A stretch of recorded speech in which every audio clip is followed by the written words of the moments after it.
Y en orden a los niños de la escuela dominical también que puedan ir a su sala, por favor. A mis hermanos, a los que nos quedamos, por favor, les invito a abrir sus Biblias en la primera carta a los Corintios, en el capítulo 12. Primera carta a los Corintios, capítulo 12.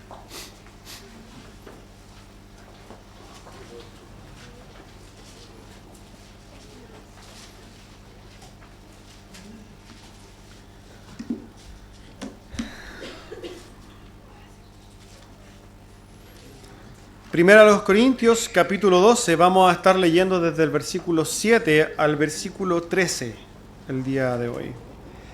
Dice así la palabra de nuestro Señor. Pero a cada uno le es dada la manifestación del Espíritu para provecho. Porque a este es dada por el Espíritu palabra de sabiduría, a otro palabra de ciencia según el mismo Espíritu, a otro fe por el mismo Espíritu, y a otro dones de sanidades por el mismo Espíritu, y al otro al hacer milagros, a otro profecía, a otro discernimiento de espíritus, a otro diversos géneros de lenguas, y a otro interpretación de lenguas. Pero todas estas cosas las hace uno y el mismo Espíritu, repartiendo a cada uno en particular como Él quiere. Porque así como el cuerpo es uno, y tiene muchos miembros, pero todos los miembros del cuerpo, siendo muchos, son un solo cuerpo, así también Cristo. Porque por un solo Espíritu fuimos todos bautizados en un cuerpo, sean judíos o griegos, sean esclavos o libres, y a todos se nos dio a beber de un mismo Espíritu. Hermanos, tome asiento, por favor.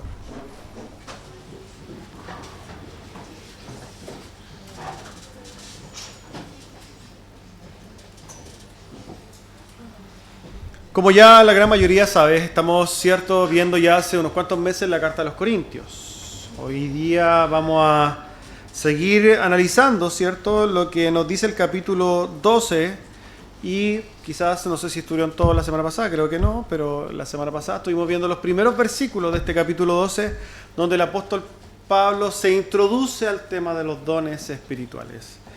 La semana pasada, por tanto, hablamos de los primeros versículos donde el apóstol Pablo, más allá de empezar a explicar los dones, y ojo que algo aquí tampoco lo está haciendo, lo vamos a hacer hoy día brevemente, no es el afán de la escritura del apóstol Pablo.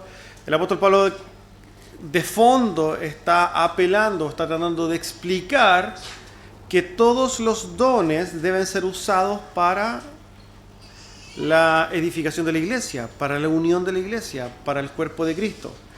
El título del sermón del día de hoy es Todos somos uno en Cristo, y es justamente a lo que el apóstol Pablo apunta en este capítulo 12 y en verdad apunta en toda la carta a los Corintios.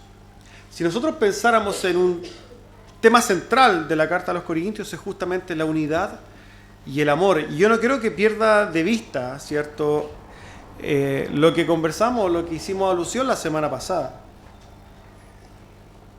El apóstol Pablo, hablando de los dones, pone en el corazón del tema de los dones el conocido pasaje de la primera carta de Corintios en su capítulo 13, el amor. Y no es porque sí, es porque para poder entender los dones correctamente, no lo podemos desvincular del amor. El amor, la unión, el entregarnos los unos a los otros, el servirnos a los unos a los otros, es el corazón del entendimiento de los dones. No sacamos nada con tener dones si no entendemos para qué son. Y es justamente lo que el apóstol Pablo entonces va a explicarnos en todos estos capítulos. Ahora vamos al texto para ver lo que nos dice el apóstol. En el versículo 7 nos dice lo siguiente: porque a cada uno les dada la manifestación del Espíritu para provecho. El apóstol Pablo, en primer lugar, quiere dejar claro, hermanos amados, que todos tenemos dones. Todos tenemos dones. ¿Se recuerdan lo que también hicimos alusión la semana pasada? Le pregunto a un evangélico, cualquier evangélico en general, ¿cuáles son los dones? E inmediatamente va a hacer alusión al don de lengua, don de profecía, a los dones extraordinarios. Pero no son los únicos dones. Hay muchos dones que no son visibles, que nadie los ve.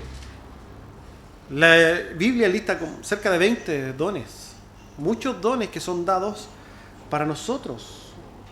Y en ese sentido, cada uno de los que pertenecen a la iglesia de Cristo tienen un don. Y no todos tienen el mismo don. Ahí tiene que haber una diversificación de dones. El apóstol Pablo va a seguir desarrollando esto. Esto también me lleva a preguntarnos y a hacer la primera reflexión en este sentido. Si todos los cristianos tienen dones, 1, 2 o más, pero todos los cristianos tienen algún don, ¿por qué un cristiano no sirve en la iglesia? Es una pregunta importante. Fíjense que uno de los principios que abrazan las iglesias reformadas es el principio de la iglesia trabajadora. ¿Qué quiere decir esto?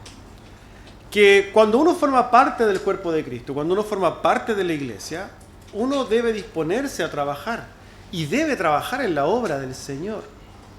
Si ustedes se acuerdan que cuando el Señor enseña a orar el Padre Nuestro, parte diciendo algo: venga a nosotros tu reino. Esto de fondo tiene una intención, ¿cierto?, de Jesucristo. Y es que el reino de Dios se establezca en la tierra. Esto es un deseo, ¿cierto?, de Dios. Pero ¿cómo lo hace? ¿A quién usa para eso? A nosotros, a la iglesia. Y cada uno de nosotros tiene la forma de aportar a este reino, de hacer algo en este reino. Quizás yo puedo entender, hermanos, y el Señor también lo entiende, y los hermanos entienden, que no todos son unos expertos predicadores. No todos tienen la capacidad y la elocuencia para poder, y la valentía de poder pararse frente a alguien y predicar en la calle. El llamado es a todos a predicar, hermanos, pero no todos se acercan con los mismos dones, no todos se acercan con la misma facilidad. De hecho, nosotros vamos a salir a predicar más rato y hay algunos que nos vamos a dar cuenta que a algunos les cuesta más que a otros, ¿no?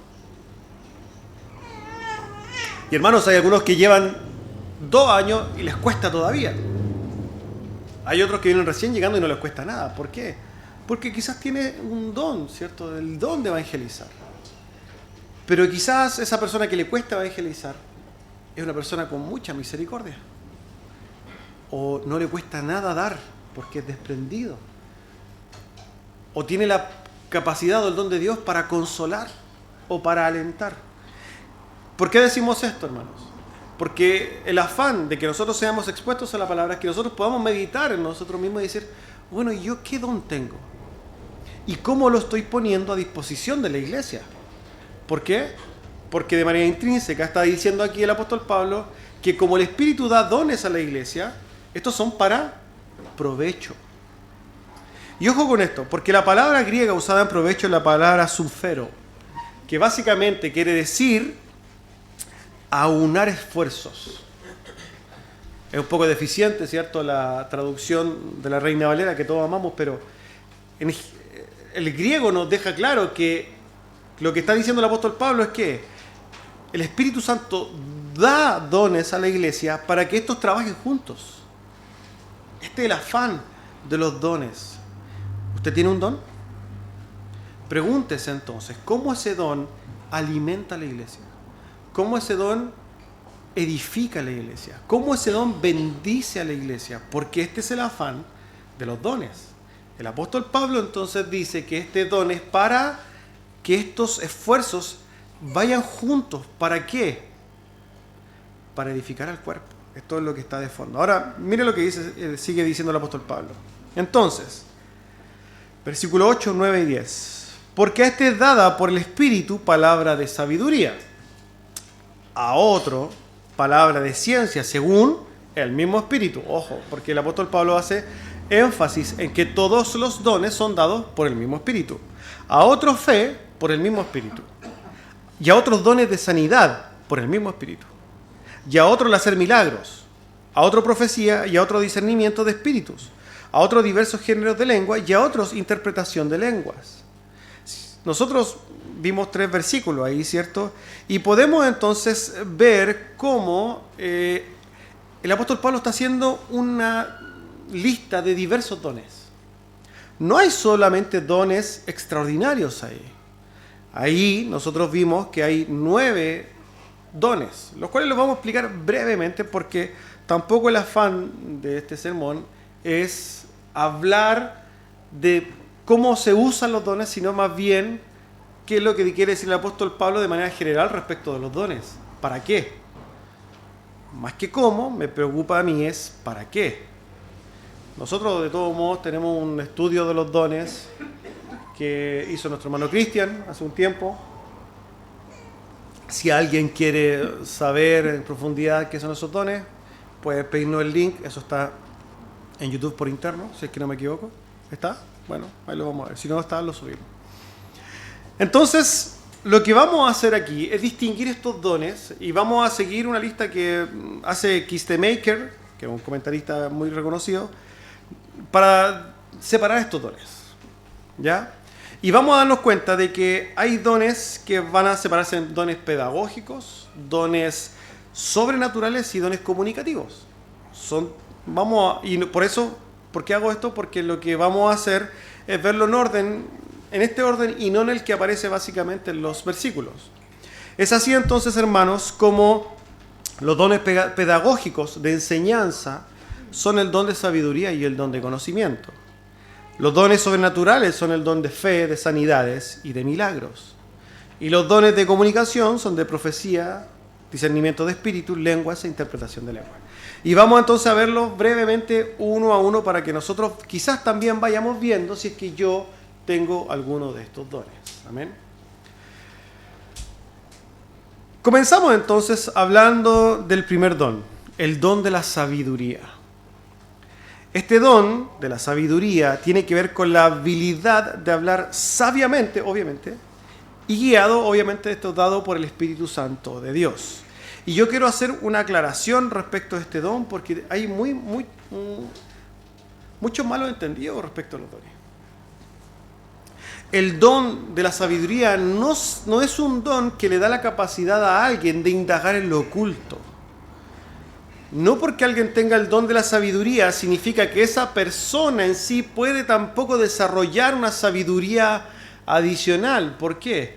Porque nosotros ya tenemos la sabiduría de Dios en nuestras manos. La sabiduría de Dios está revelada en las Escrituras.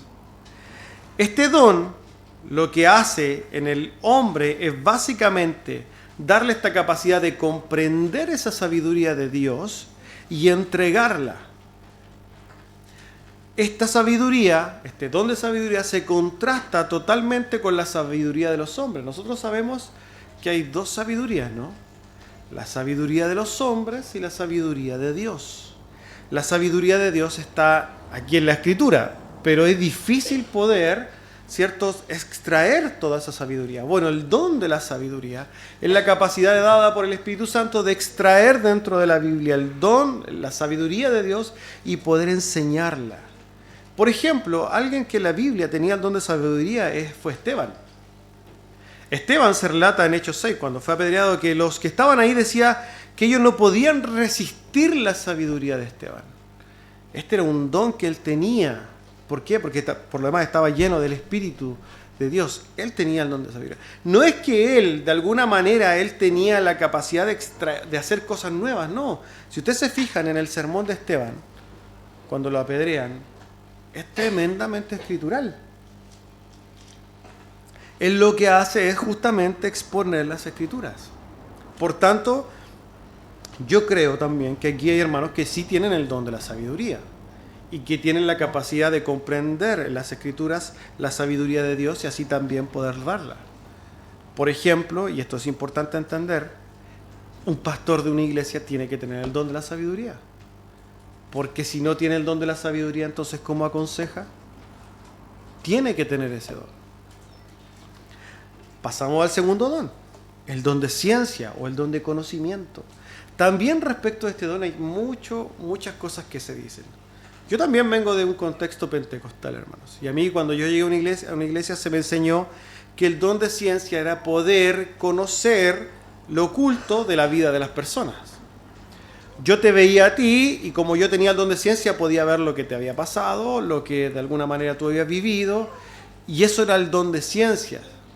Generalmente había personas que se paraban adelante y ministraban, decían ven para acá y decían así dice el Señor, y te decían cosas que básicamente se asumían como el don de ciencia. Pero hermano, escrituralmente eso es insostenible. La palabra ciencia en el original es conocimiento y nada más que eso.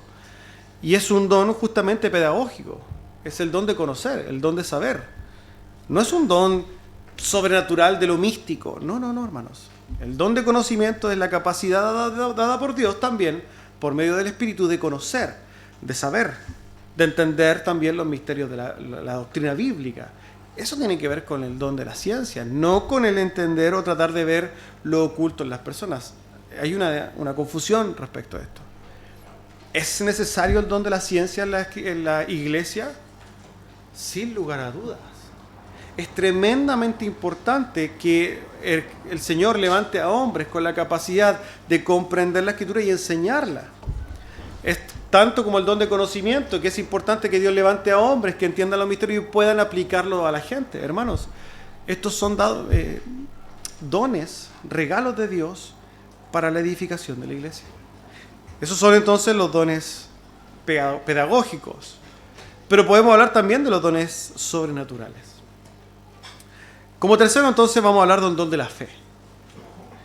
El don de la fe, lo primero que vamos también a establecer es que no se refiere a la fe salvífica. Nosotros sabemos que cuando hablamos de fe, hablamos de dos tipos de fe, ¿no? Una fe nominal y una fe salvífica. La fe salvífica es la que nos da la salvación, es el medio para ser salvos. Efesios 2, cierto, 8, 9 dice que por gracia sois salvos por medio de la fe. Y esta fe no es de vosotros, sino que es don de Dios. Ojo, porque ahí dice que esa fe es un don de Dios, un regalo de Dios. Sin lugar a dudas. La fe salvífica es un regalo de Dios, pero aquí la fe se abarca desde otra perspectiva, como un don para el beneficio de la iglesia. Y este don de la fe, entonces, tiene que ver con la capacidad que Dios le da a algunos hermanos de tener la certeza absoluta del obrar de Dios. En otras palabras, hay personas que Dios les da una capacidad sobrenatural de poder confiar en el mover de Dios. Una plena certidumbre de que Dios puede hacer cualquier cosa, de que puede hacer un milagro, de que puede hacer obras sobrenaturales. Este don de la fe era particularmente algo que nosotros podemos ver en los apóstoles. Generalmente los dones sobrenaturales, como los que estamos viendo, ¿no? De la fe, sanidad y el que vamos a ver más adelante, los milagros, eran dones dados particularmente a la iglesia primitiva. El apóstol Pedro, por ejemplo, cuando se acerca a Dorcas para resucitarla, él tenía que tener el don de la fe para hacerlo. Si a nosotros se nos muere alguien, hermanos, hoy día, ¿realmente alguien va a creer o se va a acercar con la certeza absoluta de que Dios va a resucitarlo? No. Y no está mal. Ojo con esto. Eso no está mal. Porque nosotros hoy día, que creemos en la soberanía de Dios, sabemos que Él hace como Él quiere. Entonces sabemos que incluso podemos orar por un enfermo o por alguien que está muerto y el Señor hará si es que Él quiere hacer bien. Pero el don de la fe era la capacidad de decir, como cuando va caminando Pedro le dice al cojo, levántate y anda. La certeza absoluta de que Dios iba a hacer algo. Él va y ora porque la va a resucitar. Ese es el don de fe, de la capacidad de tener esa certeza absoluta. Hoy día no vemos ese don en nadie. Vemos personas con fe y algunos con más fe que otros, pero ese nivel de fe, de poder tener la certeza de que un muerto va a resucitar, no la vemos. Así es como vemos también el cuarto don, el don de la sanidad. Otro don que también hay mucho que decir respecto de esto. Tanto el don de la fe como el don de la sanidad están estrechamente relacionados, hermanos. También muy estrechamente relacionados con el don de milagros. En primer lugar, lo que diremos es que el don de sanidad era un don dado a los apóstoles. Y también lo vemos en algún diácono, o es Felipe, por ejemplo, congregando en Samaria, en la iglesia primitiva. Los dones de sanidad particularmente eran usados como dones, como señales. Como señales, esto es importante. Si nosotros leemos el libro de los Hechos, nos vamos a dar cuenta de que ellos predicaban, pero eran respaldados por señales. Esas señales eran milagros, sanaciones, resucitaciones. Era un sello para ellos. En primer lugar, lo que diremos es que nosotros hoy día no necesitamos esas señales para respaldar nuestro mensaje. Ya no es así. Pero en la primera instancia, si nosotros, por ejemplo, vemos Hechos 8, vamos a ver cómo efectivamente Felipe predicaba en Samaria, pero era acompañado por señales, porque era necesario que ellos, al predicar a Samaria, vieran que había una evidencia de Dios. Ojo que el apóstol Pablo está diciendo aquí que la iglesia tiene dones, pero no particularmente en la iglesia de Corinto, hermanos. Está hablando de la iglesia de Cristo. No está diciendo que en la iglesia de Corinto hay personas con el don de sanidad. Está diciendo que en la iglesia de Cristo, en toda la iglesia, hay personas con el don de sanidad. Y nosotros lo vemos escrituralmente que esto es dado en los hechos. A los apóstoles. Particularmente algunos personajes que vemos en la iglesia primitiva. ¿Qué tenía el don de sanidad? Pedro. ¿Cierto? ¿Por qué hoy día decimos con autoridad que no hay dones de sanidad? Porque, hermanos, entendamos bien lo que significa don. El don era la capacidad sobrenatural de una persona de hacer ejercicio de ese don cuando él quisiera. Va acompañado juntamente con el don de la fe. Este don era decirte, tú estás enfermo, yo oro y te sano. Era una cosa directa. Si el don de sanidad hubiera estado hoy día vigente, no existirían los hospitales. ¿Por qué? Porque, hermanos, ¿qué hacen los cristianos que tienen el don de sanidad, que no están en los hospitales sanando a todos los enfermos? ¿Pero por qué no vemos eso? Porque ese don ya no está. Ahora, quiero decir con esto que Dios no sana a nadie hoy día? No, en lo absoluto. No. Dios sigue sanando hoy día. Pero no lo hace por el medio del don de una persona, lo hace con cualquiera de nosotros. Puede orar mi hermano Renato por un enfermo y puede ser sanado. Dios puede hacer esa sanación. Pero no quiere decir que el hermano Renato tenga el don de sanidad. Puede usar a cualquiera de nosotros. Y ojo con esto, porque esto destruye el orgullo humano. Nos destruye, ¿por qué? Porque tal como lo vimos la semana pasada, si nosotros tenemos dones dados por Dios, ¿por qué he de glorificarme en ello? Si el que hace la obra es Dios. Ahora, ¿cuánto menos o cuánto más podríamos decir si es que ni siquiera tengo el don, hermanos? Cuando yo oro por alguien y esa persona se salva o se sana, la gloria es de Dios, porque yo sé que en mí no hay nada. Yo no tengo nada especial, es Dios. No es que yo vengo, oiga, hágame reverencia porque yo tengo el don de sanidad y apláudame porque voy caminando con mi don de sanidad. No, hermanos, la gloria es de Dios. Y en ese sentido nosotros creemos que Dios sigue haciendo sanidades. ¿Cuál es el llamado para todos ustedes? ¿Tiene algún enfermo conocido? Ore por él. No llame al hermano que usted cree que tiene el don de sanidad, que esto sucede mucho. Llamemos a la hermana Juanita, que ella es la que tiene el don. Lo que está haciendo usted es no querer orar por el enfermo. Oren por el enfermo. Y ore usted. El Espíritu Santo que tiene la hermana Juanita es el mismo Espíritu que tiene usted. Es exactamente el mismo. Y Dios puede usarlo a usted como puede ser la hermana Juanita. Oremos por los enfermos. Y oremos con fe. ¿Cómo sabemos si es que el Señor nos usa? No para jactarnos y no para decir, oye, mira cómo me usa el Señor. O para decirle a los demás, ¿viste cómo me usó el Señor? No, para la gloria de Dios. Ahora bien, sigamos entonces hablando del don de los milagros, el quinto don. Ya sabemos entonces que el don de fe, el don de sanidad y el don de milagros van de la mano.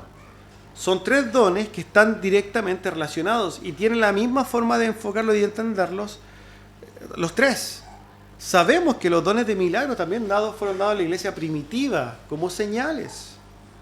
Era necesario para la iglesia primitiva ser respaldado por señales, porque la misma Escritura dijo que ellos vendrían con señales y prodigios. Por eso era necesario que ellos lo hicieran. Por eso tampoco es necesario que hoy día nosotros hagamos milagros. Pero pregunto de la misma manera, ¿hoy día Dios puede hacer un milagro? ¿Puede hacer un milagro? Podríamos ahondar mucho en lo que significa un milagro. Porque si yo les pregunto a cada uno lo que significa milagro, es muy probable que entendamos la palabra milagro como diferentes cosas. Alguno dirá, es que un milagro es, por ejemplo, es que yo me convierta. Y yo le podría decir sí y le podría decir no. Es un tema de semántica, de entender. Para poder aterrizar y poner, como dicen los futboleros, la pelota en el piso, vamos a decir lo siguiente. Vamos a entender por milagro algo que en primer lugar no es común que suceda. Si nosotros pensamos en la conversión de los creyentes, hay muchos convertidos y ahí podríamos decir, no podríamos decirle milagro, ¿cierto? Porque es algo común. El milagro tiene esa connotación, que no pasa continuamente. Segundo, que va contra todas las leyes de la naturaleza. En otras palabras, es algo que tiene que tener una maquinación, una intrusión celestial para poder ocurrir. Si aunamos esos dos criterios, entonces vamos a dar cuenta que los milagros son muy pocos. Son extraordinarios a nuestra mente. Para otras personas quizás los milagros pueden ser cosas más triviales, pero para unar criterios solamente. No para ser dogmático, sino que para unar criterios. Los milagros son cosas que no suceden nunca, hermano. Un milagro sería que un muerto resucite, ¿no? El Señor resucitó a Lázaro, todos estaban maravillados, esto es un milagro. ¿Por qué? Porque ni nadie se levanta hoy día, ¿quién resucitará hoy día? No parece eso hoy día, ¿no? Es algo raro. Bueno, ¿hoy día Dios puede hacer milagros? Sí. ¿Podemos orar nosotros para que Dios haga un milagro? Ore, pues, hermano. Pero tenga claro algo. Dios es soberano y hace como Él quiere. Nosotros muchas veces pedimos un milagro. Que haga algo Dios que nunca sucedería. Y Dios puede hacerlo o no puede hacerlo. Pero ojo con esto, vuelvo a repetirle. Si usted ora por un milagro, no sé, yo voy a poner un ejemplo quizás burdo. Su esposa la atropellaron y murió. Y usted ora por ella y su esposa resucita, hermano. No es que tenga usted el don de milagros. Porque si usted tuviera el don de milagros, andaría haciendo señales por todos lados. Pero no tiene el don de milagros. Estos dones fueron en una época de la iglesia fundacional y ya no están. Pero sigamos viendo entonces. Vamos a los dones de comunicación. Sexto don, el de la profecía. Este don entonces se entiende como la capacidad de Dios para poder prever con anticipación, ¿cierto? Profetizar los acontecimientos futuros. En la Biblia lo encontramos, hermano. Por ejemplo, encontramos el caso de Ágabo, cuando le profetiza al apóstol Pablo. Es un don de Dios dado a las personas para darle información, por eso es de don de comunicación, para darle una información quizás a otro creyente de lo que puede venir a sucederle. Ahora bien, hermanos, hay que ver esto con mucha cautela, porque cuando nosotros vemos que efectivamente en el Nuevo Testamento encontramos profetas, incluso con este nombre, de hecho cuando se habla de Ágabo era un profeta, nosotros tenemos que verlo en su justa medida y en el contexto. En esos tiempos, hermanos, el canon de la Biblia no estaba cerrado. El canon de la Escritura no estaba cerrado, en lo absoluto. Y nosotros, por ejemplo, después, con el pasar del tiempo, en primer lugar vemos que el apóstol Pedro escribe en su carta que hoy día nosotros tenemos un profeta o una profeta. Y la palabra profética más segura a la cual tendríamos que estar atentos. La misma Escritura dice cuál es esa palabra profética. Y es la Escritura. Nosotros hoy día tenemos en primer lugar el canon de nuestra Biblia completa y tenemos también la Escritura. Y aquí entonces enfrentar este don con un serio resguardo. ¿Por qué? Porque ¿qué pasa si yo atribuyo las verdades expuestas por alguna persona que tiene el don de la profecía, y, ojo, inspirado por el Espíritu Santo, y empieza a decir algo, se supone, inspirado por el Espíritu Santo, y eso se contrapone con lo que la Escritura dice? Nosotros hemos escuchado, ¿cierto? Por ejemplo, personas que dicen, no, yo me separé de mi esposo porque profeta me profetizó que tenía que separarme. La pregunta esto es, ¿quién inspiró? ¿Quién sopló la palabra, la escritura? ¿Quién sopló la escritura? El Espíritu Santo de Dios. El Espíritu Santo de Dios es inmutable, es Dios. ¿Puede contradecirse? Entonces, ¿será que esta persona hablando en el nombre de Dios está realmente hablando de parte de Dios? No. Esto es muy, pero muy peligroso el día de hoy. Muy peligroso. Nosotros abrazamos una verdad y creemos que este don tampoco hoy día está vigente. No lo vemos en la historia del cristianismo, no lo vemos en el siglo II. Incluso nosotros vemos que, por ejemplo, el apóstol Pablo escribiendo aquí una carta a los Timoteos, que es una carta temprana, de esto no hace alusión alguno en las últimas cartas, como la de Timoteo. No hace ninguna alusión a estos dones, porque incluso muchos estudiosos dicen que el primer siglo, a fines del primer siglo, ya estos dones habían desaparecido. Hermanos, nosotros tenemos que mirar con mucha cautela estas cosas. Yo no sé si usted es cesacionista, yo no sé si usted es continuista, yo no sé si usted cree en estos dones o no los cree. Y mi afán hoy día no es presentarle una verdad para que usted abrace algo. Yo lo que le voy a decir es que si usted cree en esto, tenga mucho, pero mucho cuidado cuando escuche a alguien decir, yo hablo en el nombre de Dios. Porque eso es peligroso. Tenga mucho cuidado. Así entonces llegamos al séptimo don de comunicación. El séptimo don descrito es el don de discernir espíritus. Yo también recuerdo, hermanos, que cuando yo entré a la iglesia se me decía que el don de espíritu, y alguien me dijo que yo tenía el don de espíritu. Me puso la mano en la cabeza y me dijo, Dios te ha dado el don de discernimiento de espíritu, y yo quería ver demonios, hermano. Sí, es una realidad, porque eso es lo que me decían que significaba. Entonces yo estaba tratando de ver a las personas endemoniadas, quería ver si esa persona estaba endemoniada o no, quería tener una visión espiritual, porque era lo que anhelaba yo, porque es lo que me habían dicho. Hermanos, discernir espíritu en este sentido no tiene absolutamente nada que ver con las huestes celestiales ni las huestes demoníacas, no tiene absolutamente nada que ver con esto. Yo creo que la gente lo asoció con el tiempo porque decía espíritus. Y por el espiritismo, y no sé de dónde habrán sacado esto de que el don de discernimiento de espíritu tiene que ver con algo así. No, hermanos amados. Este discernimiento de espíritu tiene que ver con, por ejemplo, un llamado que hace el apóstol Juan en su carta y dice, no creáis a todo espíritu. La palabra espíritu muchas veces se refiere en la escritura con la palabra intención. No crean a toda intención.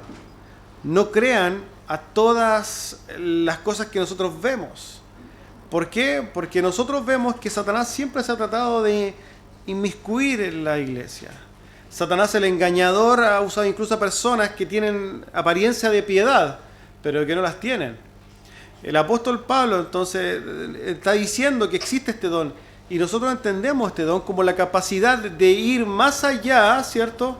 De poder discernir, de poder intuir, de poder, capacitado por Dios, ver a una persona que realmente no es del pueblo de Dios tratando de inmiscuirse en la iglesia, enseñar cosas que no son de la iglesia. Por esto este don está calificado como un don de comunicación, porque tiene que ver con lo que la iglesia recibe. Muchas veces alguna persona se viene, ¿cierto?, con una apariencia de piedad y empieza a atraer la atención porque se supone que puede conocer, pero ojo que puede ser que el espíritu que haya detrás de él no sea un espíritu ni cristiano ni el Espíritu Santo, sino que sea un espíritu de división. El discernimiento de espíritu tiene esa connotación de poder darle al creyente la capacidad de poder ver eso y proteger a la iglesia, por tanto, de esos ataques. De eso se trata el discernimiento de espíritu. No de ver fantasmas, hermanos. No de ver fantasmas. Así llegamos entonces al octavo don. El hablar diferentes lenguas. Hermanos, este tema de las lenguas es un tema hiper, mega complejo, y lo hablamos la semana pasada también, sobre todo el día de hoy, porque hoy día estamos permeados, estamos muy relacionados con este tema. Nosotros, al hacer un examen realmente de la Escritura respecto a la lengua, nosotros nos vamos a dar cuenta que la Escritura hace alusión a los idiomas. Fíjense que, En la palabra, en el griego, cuando nosotros vemos lenguas, generalmente se usa la palabra glosa. Glosa, que quiere decir lenguas. Pero nosotros vamos a poder tratar de identificar dos tipos de glosas, que creo que toma atención respecto a esto. Uno es la glosolalia, déjela por ahí, en una casillita. Y la otra es la xenoglosia. Son dos cosas separadas. En la escritura nosotros vemos la palabra glosa, pero en virtud del contexto nosotros podemos hacer referencia clara si es que se está hablando de glosolalia o xenoglosia. Y lo que nosotros vemos continuamente en las escrituras es que se hace referencia a la xenoglosia, a los idiomas, lenguas extrañas, o sea, lenguas extranjeras, lenguas de otros países. Cuando nosotros vamos al libro de los Hechos, Hechos 2, nosotros nos vamos a dar cuenta de que cuando se derrama este espíritu de las lenguas, ¿cierto? El espíritu, y empiezan a hablar lenguas, habían medos, persas, elamitas, del Ponto, de Asia, etc. Judíos de todas las naciones congregados. ¿Por qué? Porque estaban justo el tema de las fiestas. Israel triplicaba su población normal en estas fiestas. Judíos de todos los lugares del mundo venían. Y entonces cuando los apóstoles y los discípulos, los 120, empiezan a hablar en lengua, ¿qué dicen los demás? Oye, ¿por qué está hablando en idioma de donde yo nací? Es porque ellos estaban hablando idiomas. Ahora, en la iglesia de los Corintios era muy normal que hubiera este don. ¿Saben por qué? Porque Corinto era una ciudad cosmopolita. Era una ciudad de paso donde había muchos extranjeros. Era normal quizás el actuar de Dios respecto a esto en ese contexto, donde personas venían y hablaban otros idiomas y era muy probable que Dios usara esos dones en ese momento. Ojo que este tema son temas bien complejos y está relacionado con el último don, que es el descrito, la interpretación de lenguas. La interpretación de lengua entonces era la capacidad de algún hermano de poder interpretar lo que él decía. Imaginemos que nosotros estamos en la iglesia de los Corintios. Y aquí viene una persona, aquí tenemos algunos hermanos extranjeros, bienvenidos, y aquí pocos hablan inglés, pero de repente el Señor levanta a alguien y lo pone a hablar en inglés. ¿Para qué? Para hablar con los hermanos y enseñarle a los hermanos, o hablar de Dios. Bueno, cuando alguien le habla en inglés al hermano, nadie va a entender absolutamente nada. Dios entonces, para beneficio de la iglesia, levantó otro don, que era la interpretación de la lengua. Entonces, le estaba hablando el hermano Jackson en lengua a los hermanos extranjeros y tomó al hermano Daniel para interpretar lo que éste le decía. Entonces el mensaje no era solamente para el hermano extranjero, sino que toda la iglesia podía ser partícipe de lo que él estaba diciendo. Ese era el don de la interpretación de lenguas. Hoy día vemos algo muy diferente en muchas partes. Personas hablando glosolalia, que ahora vamos a la glosolalia. La glosolalia, hermanos, es un fenómeno en el cerebro del hombre que se da en éxtasis de emociones, está estudiado, donde el hombre pierde la capacidad de armar palabras, sino que empieza a balbucear palabras sin sentido. No hay una construcción de un lenguaje, no hay absolutamente nada de eso. Hermanos, en diferentes religiones se hablan este tipo de lenguas, y ahí no está el Espíritu Santo. Yo entiendo que hay muchas personas que realmente creen tener este don, por la experiencia, respetamos eso, pero bíblicamente no lo podemos aceptar. La Biblia habla de xenoglosia, no de glosolalia. Esto era un don dado a la iglesia para beneficio de la iglesia. Ahora preguntémonos, si los dones son dados para la iglesia, para bendecir a la iglesia, ¿de qué le sirve al hombre hablar xenoglosia? ¿De qué le sirve a la iglesia hablar xenoglosia? ¿Qué beneficio trae para la iglesia la xenoglosia? De hecho, este tema, hermanos, que estamos haciendo solamente un pinceleo, es un tema tan, quizás, que se dio tanto en los Corintios, que el apóstol Pablo va a desarrollar todo este tema de la lengua y nosotros vamos a verlo en su momento, ahí lo vamos a extender cuando el apóstol lo haga. Vamos a extender este tema porque el apóstol Pablo se va a encargar de desarrollarlo. Pero en términos generales es lo que estamos hablando. Dios ha dado dones a la iglesia para que se edifique. Entonces, yo llamo a todos mis hermanos que vean de qué manera su don, el don que usted crea tener, edifica la iglesia. Y si es que usted lo está poniendo a disposición de la iglesia. Esta es la manera correcta de ver el don o los dones. Ahora bien, después de hacer este panorama breve de los dones, hermanos, vamos a seguir con lo que dice el apóstol Pablo, que es lo que nos convoca de fondo. Versículo 11. Pero todas estas cosas las hace uno y el mismo Espíritu, repartiendo a cada uno en particular como Él quiere. Es el Espíritu Santo, amados hermanos, el que reparte los dones. Y lo reparte en particular como el Espíritu Santo quiere. Entonces, yo lo primero que quiero hacer también respecto a esto, hacer un llamado a mis hermanos. Tengan dones o no tengan muchos dones. Tengan muchos dones o tengan muy pocos dones. Usted no puede ni gloriarse, ni puede avergonzarse, ni debe avergonzarse porque tenga muchos o pocos dones. Hoy día vivimos en un contexto de la exaltación del yo, una sociedad muy orgullosa, donde vemos en las iglesias personas muy orgullosas de sí mismas por ser usadas por Dios. Y por lo demás, otras personas muy avergonzadas por no ser usadas por Dios. Hermanos, nadie en primer lugar merece ser usado por Dios. Que le quede claro. Nadie merece ser usado por Dios, ninguno de nosotros, en nada. Por tanto, no hay nada de qué gloriarnos. Usted puede tener 10.000 dones, pero usted no tiene nada de qué gloriarse. ¿Por qué? Porque como dice el apóstol Pablo aquí, eso se lo repartió el Espíritu Santo de Dios. No son suyos. Como hablamos la semana pasada, es Dios el que hace todas las cosas en todos, y por tanto la gloria no es suya.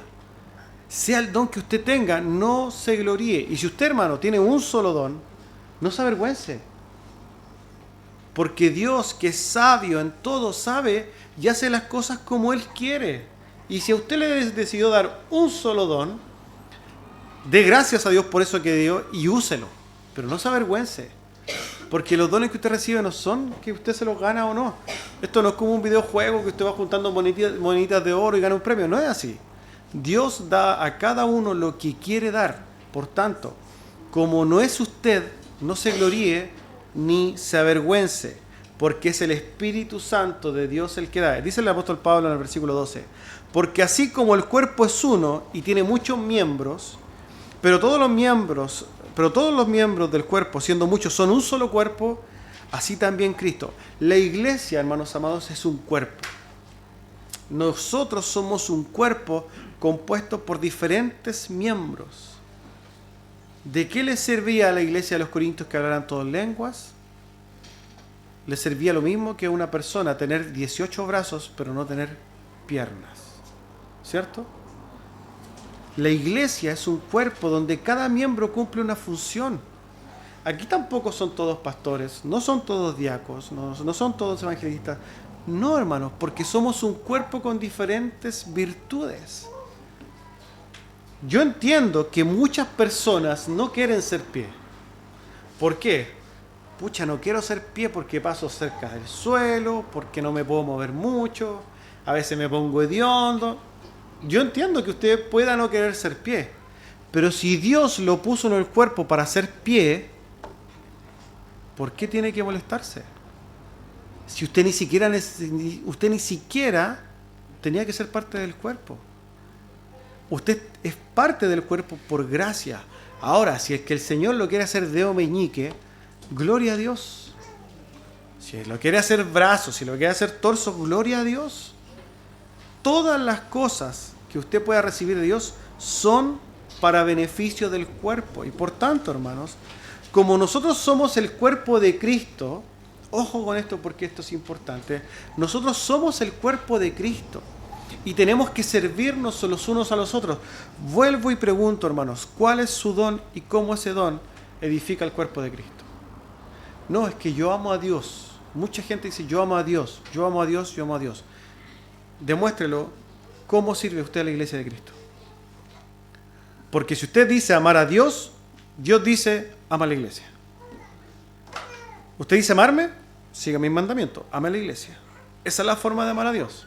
No decirlo de palabra, no emocionarme, no llorar, eso es otra cosa. Dios no mide su amor hacia Él por cuánto usted llora. Dios mide su amor a Él por cuánto usted sirve a la iglesia. Entonces vea usted cómo usa sus dones para beneficio de la iglesia, hermano. Porque nosotros, la iglesia es la plenitud del cuerpo de Cristo. La iglesia es algo fundamental, hermanos. El libro de Efesios lo muestra así. La iglesia es la plenitud de la iglesia de Cristo. Usted, hermano, tiene al lado a Cristo. Yo sé que el hermano quizás puede ser pesado. Yo sé que el hermano puede ser insoportable. Hay muchas cosas que nosotros tenemos, hermano, que no son agradables. Pero el valor nuestro como iglesia no yace en nosotros, no descansa en nosotros. Descansa en nuestro Dios. Usted mira hacia el lado y ve a su hermano y él es alguien rescatado por Dios, alguien por quien Cristo murió y por tanto merece de usted todo respeto, toda dedicación, todo amor, toda preocupación. Usted tiene que mirar a la iglesia de Cristo con el peso que esto requiere. No trivialice la iglesia. El apóstol Pablo entonces termina diciendo, versículo 13, porque por un solo espíritu fuimos todos bautizados en un cuerpo. Sean judíos o griegos, sean esclavos o libres, y a todos nos dio a beber de un mismo espíritu.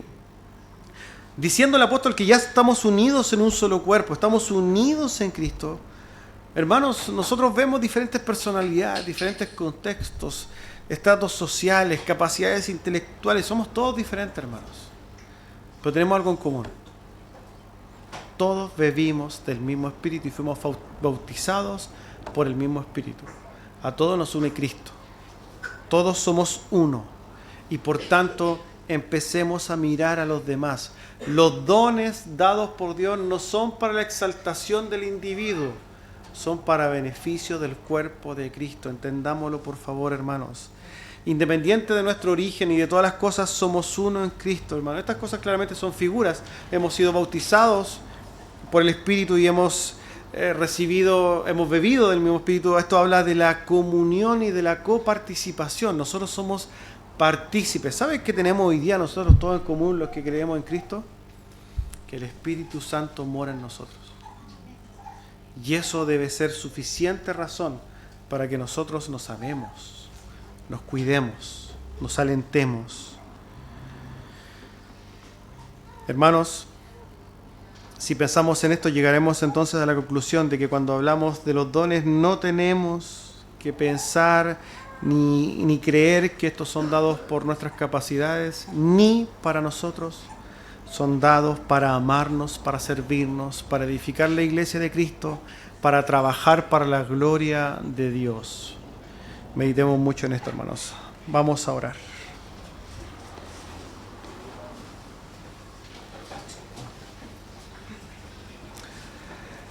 Amado Dios, queremos darle gracias, Señor, por su palabra, rogando que usted vaya trabajando en el entendimiento de cada uno de nosotros, para que podamos servirnos, amarnos, morir a nosotros mismos, mirar a nuestros hermanos con entendimiento, que podamos cada día crecer en el Espíritu. Que los dones que usted nos da, Señor, sean avivados, ciertamente, Señor, pero que podamos nosotros ponerlo a disposición de la iglesia.